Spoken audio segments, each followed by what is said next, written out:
Hey guys, I'd like to talk to you about one of my favorite artists, Patrick Nagel. So I have a couple things to share with you. Let me get it set up here. So Patrick Nagel is a famous artist from the 1980s who was well known for doing glamour art. This is one of the most famous ones he did for Duran Duran. It was an album cover for Rio. It's one that I remember well, one that was really popular. He was hired a lot to do glamour shots in magazines and for collectors and for promotion and advertising throughout the country for a variety of situations. And he just had a way of capturing a likeness and creating an interesting and stylized, perfected view of his models. And he was highly sought after for that. Sadly, he had an untimely death and died fairly young.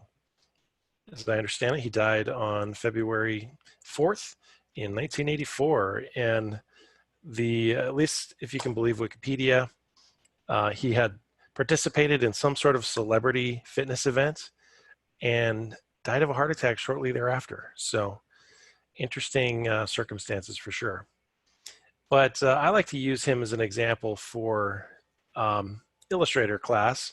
And when I talk about vector art, because if you look at his stuff here, it's almost like he's the grandfather of vector art. He worked before the aid of the computer.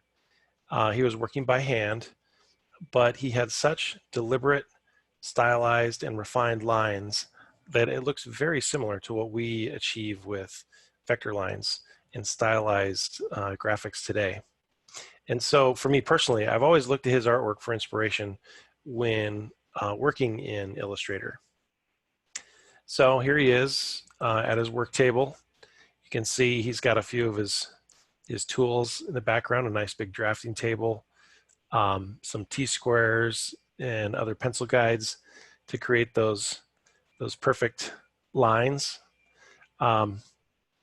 Old-fashioned way of working. So here's a couple of pictures that show his process. So he might start with a glamour shot, and then using a light table, he'd start working on a drawing. And he would start with that glamour photography and then try to refine and simplify the portrait using his pencils.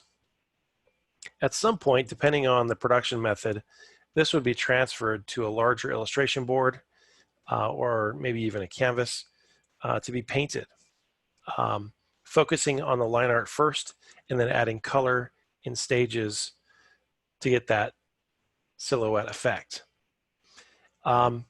Then he's probably most well known because his artwork was printed.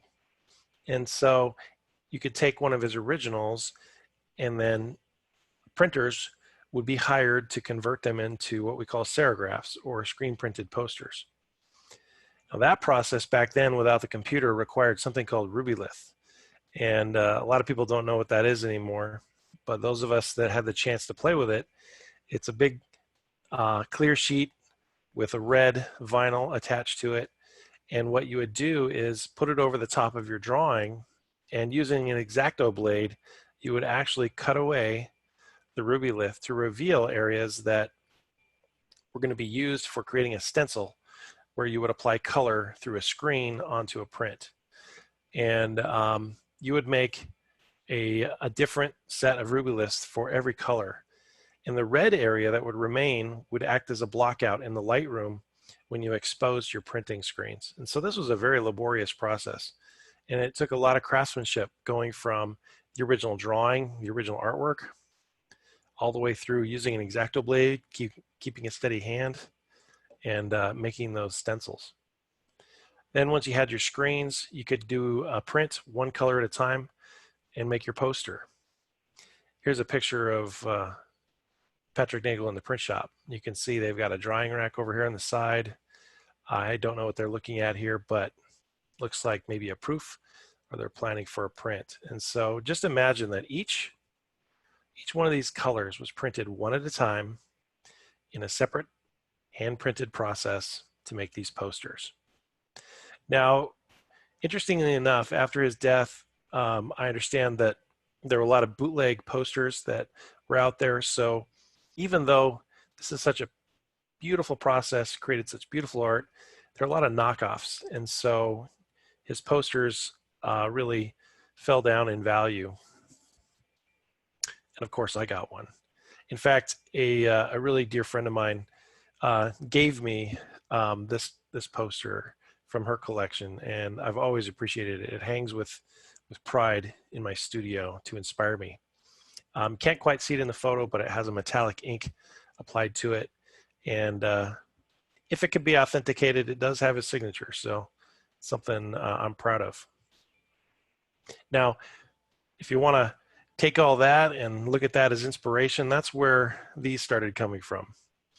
When I started teaching Adobe Illustrator, I liked the idea of using Patrick Nagel as inspiration for doing portrait art. And so here I have one of the first ones I ever did of Princess Leia, because for me, she was the ultimate 80s glamour girl. And I've made dozens of these over the years in different poses and different views of Princess Leia. And I've probably done the most of her. And I just love Carrie Fisher's look, and I liked being able to capture it in a graphic style.